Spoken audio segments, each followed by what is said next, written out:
Hey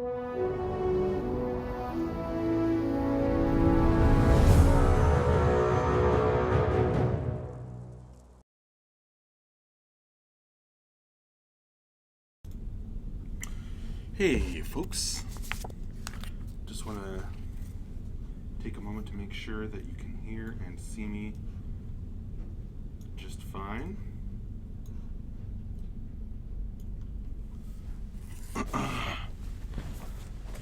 We're looking good, sounding good.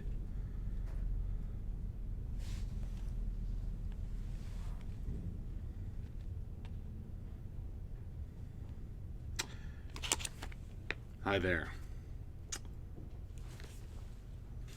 All right, excellent. Well,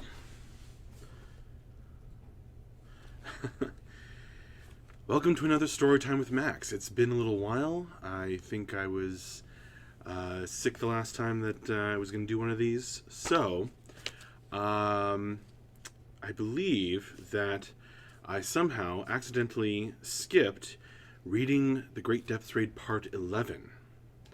And we just published Part 12 last month. So, I'm going to read Part 11 of The Great Depths Raid. And, yeah, I know the camera keeps refocusing. I thought I turned off the autofocus, but apparently not. Hopefully I can get it to just pick me up just right. How's that?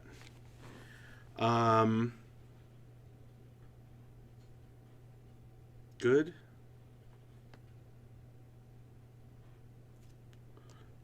I'll wait a moment for confirmation.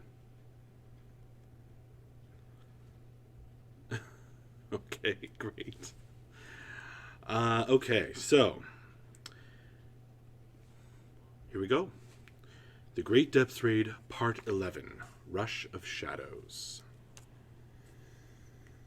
The looming, awful tower watched unmoving as the tiny figures of the Delvers began to make their way through the tilted maze.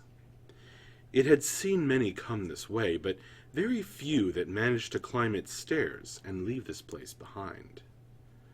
The other presence here, one of gleeful destruction and horror and service to this place, made sure of that. The newest servant now crawled, scuttled, and ran invisibly through the shadows of the labyrinth that surrounded the tower. Beneath the dark eye of its upper window, the scene spread out with the Byzantine poetry of horror, creatures converging in the murky brown light that had always been here, closed loop of eternal evening spiraling on forever. Creeping along cautiously, Zedric curbed his natural desire to run headlong down any pathway that seemed to lead toward the awful leaning tower that overlooked them all.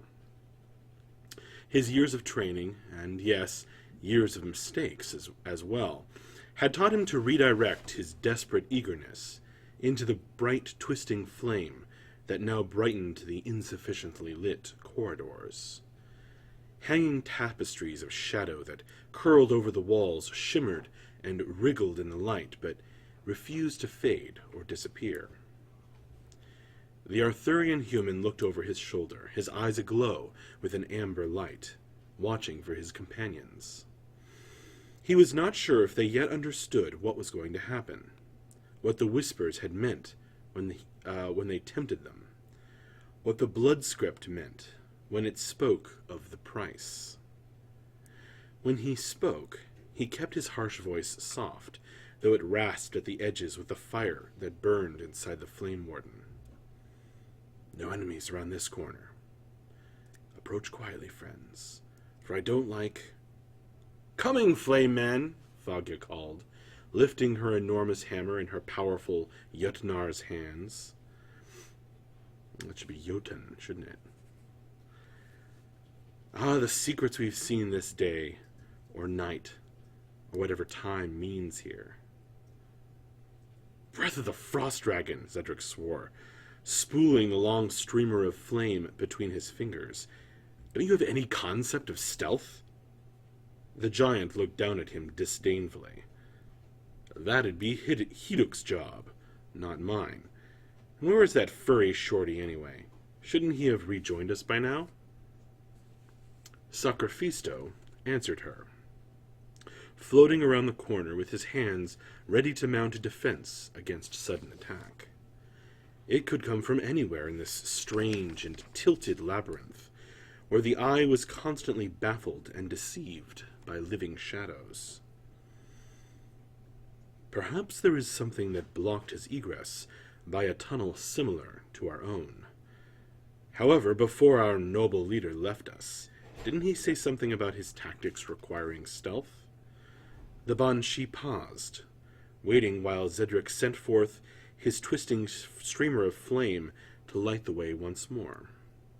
I think he meant to join us just in time to ambush our enemies. Ha! Noble leader indeed. Jorvald thumped heavily forward. Though the Dvergr warrior had many cracks and chips in his stones from his battles here, those would soon be renewed. I consider him no leader at all, just a gatherer of sorts, getting all of us Delvers together. And here we are, ready to fight our way out. Cracks and grime to that merchant, wherever he may be. And with exaggerated bravado to show the shadows he was unafraid, Jorvald tossed his axe up, spinning in the dull brown light. Gathering us? Ah, like one might gather finery and gold. The mellow, pleasant voice was amazingly relaxed and surprisingly high up. Jorvald stopped in his tracks and looked up to see Donnie high overhead, watching as the axe spun its way back down to the Dvergr. The little Lukropan was walking along the top of one of the high walls, picking his way with a soft jingle over the twisted metallic tendons and cables. Nonchalant, Donnie paused to examine the heavy rings on his long fingers in the dull brown light that seemed to have no source. Zedric stared up as well, his mouth a little open. How did you even get up there? Why did you get up there? Donnie shot him a disdainful look, although at that height it was a bit difficult to tell. In answer to your first question, practice and skill. In answer to your second, the Lukropan spread his arms, making his bracelets jingle, and looked around him. I have all the advantages up here. I can see the other passages, into places you cannot. For a moment, Donnie's face blanched, and he gave a little skip to avoid a writhing mass of shadowy membrane that lay over the top of the wall and threatened to block his path. Then he pointed with one long index finger toward the junction where Sacrifisto now hesitated, his Tuatha De Danann robe swinging. For example, I can now see that the left-hand path leads to a dead end. Hoy, healer! Turn right there. Zedric ground his teeth. Without the Ketshi, we seem to have turned into a troop of fools. Ha! He was too cautious anyway. Slowed us down, Jorvald snorted, having caught his axe expertly once more, without gaining any new scars from it. He thumbed the edge of the fine weapon, its surface now marred a little, scratched and slightly nicked by the collector's weird metal. He'd have to see if he could find a crafter who might experiment a bit with that when he got out. The Dvergr looked up at the fuming Zedric and grinned. A Viking's way is better. You, human, told us the merchant brought us here. Let's get on out then. Sacrifisto turned and smiled wryly before taking the right-hand passageway, narrowly avoiding some trailing strands of shadow. Come, Zedric. We needed a moment of levity to relax. Donnie, you'd best get down from there.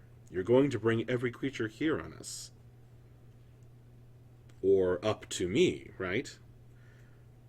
Donnie stifled a laugh at his own joke and continued to pick his way along the top of the wall, above the tunnels that the others had to crawl through. He paused, about to make another joke, as he noticed the tendrils of shadow quivering, not shaking in Zedric's illuminating firelight, but trembling, as if in fear or excitement at his approach, or perhaps the approach of something else. Everyone? I think something's... The Lucropan would never finish his sentence, as something shadowy rushed up the side of the wall on silent limbs and smote him a terrible blow. He was barely aware of an awful hissing sound, a muted clicking, sharp pain down his side, and then he was falling to the floor. The Lucropan landed with an audible thump and bounced, awkwardly trying to roll with his quick reflexes on the uneven floor. Ah! Donnie clutched at his leg and sighed, feeling damp staining through his fine clothes, now slashed ragged. Jorvald, who was nearest, stepped forward and lifted his axe. "Come on, then!" he shouted, but his challenge seemed to go nowhere in the heavy, brown-laden air. Whatever it was that had attacked had become visible at the moment of its strike, but had dropped back down behind the wall again, before the Deverger's silvery eyes could detect more than a furry mass. Donnie shuddered, clenching his teeth as he clenched his hands over the long wound. "Ah, sorry, brother. I've let you down." Jorvald glanced briefly at the Lucropan, but maintained his stance, as Zedric and Foggia both whirled at the end of the hall just before the turn, and began to rush back. The stone-boned man kept his harsh voice quiet. "Well, I suppose there's one reason not to walk atop the walls." What was it? The Lucropan glanced up, then back down. "I don't know just how it happened. I let down my guard. He came from the shadows."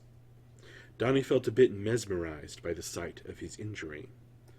Blood trickled from the wound, a warm gush over his skin. It flowed in a stream down to the floor, which rippled with faint dark smoke and gobbled up the crimson liquid. Seeing the red liquid, Foggia paused in her run to return, electric power crackling over her knuckles and forearms. "Hold a moment. We need the healer. Sacrifisto?" She looked back, her helmeted head swiveling to where the Banshee had turned the corner. Zedric didn't pause, pushing past the massive frost giant in his hurry. "Find and protect him. I'll cauterize the wound if need be." At that moment, Sacrifisto was only barely aware of the sounds of his companions. He was more focused on the strange new life he had discovered. These quivering shadows seemed to react to his presence.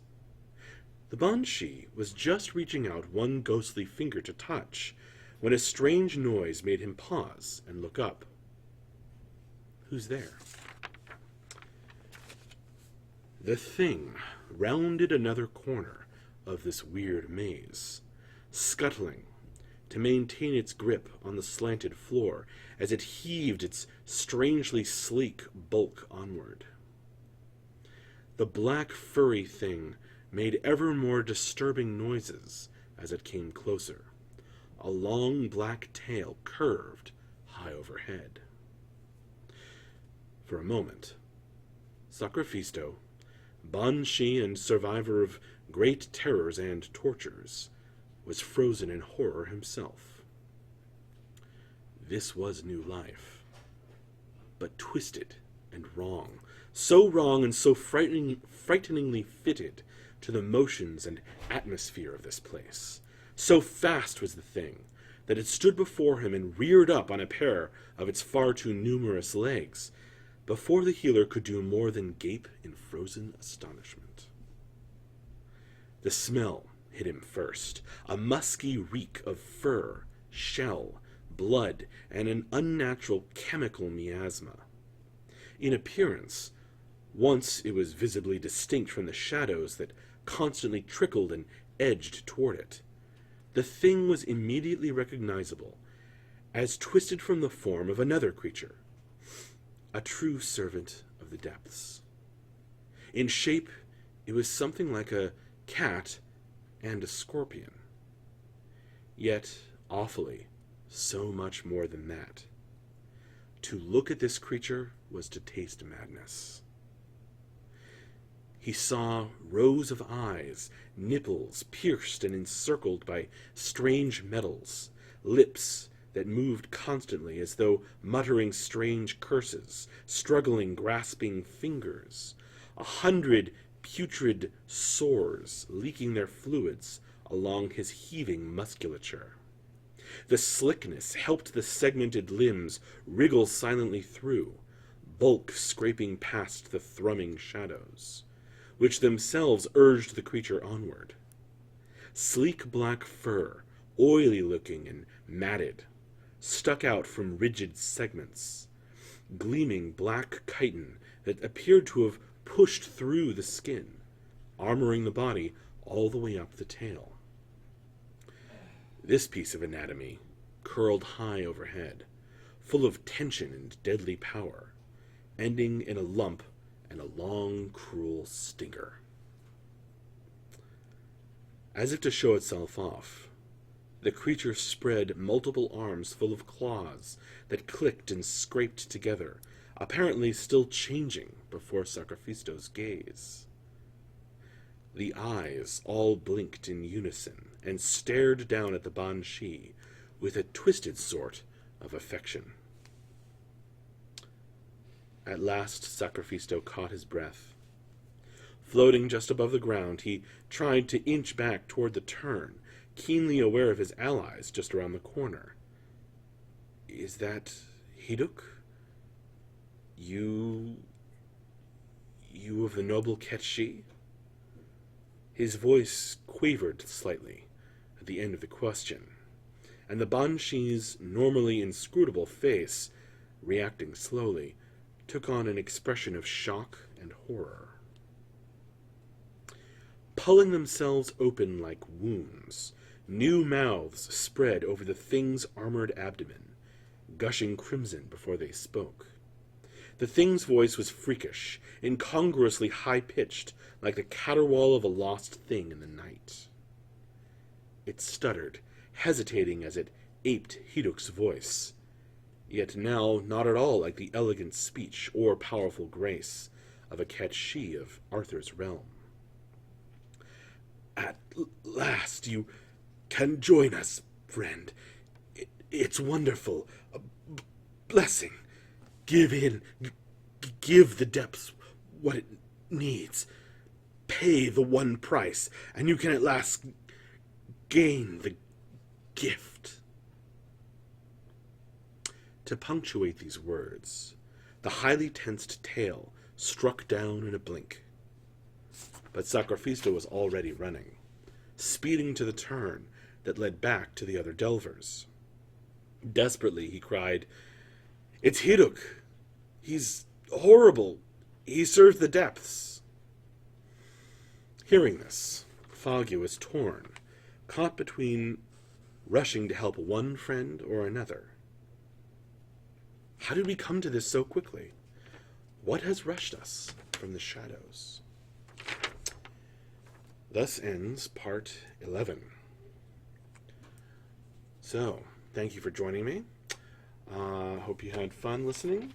Kind of a short one, but next week probably I'll be able to read part 12, which is a longer part and concludes the Great Depths Raid serial novella. So, yeah, thanks again. I will see you later. Join us tomorrow for Morning with Max in the Morning. I'll be hosting that, and then we'll have the end-of-week wrap-up in the afternoon. So, come if you can, and watch them later if you like, and I will see you later. Thanks again. Bye-bye.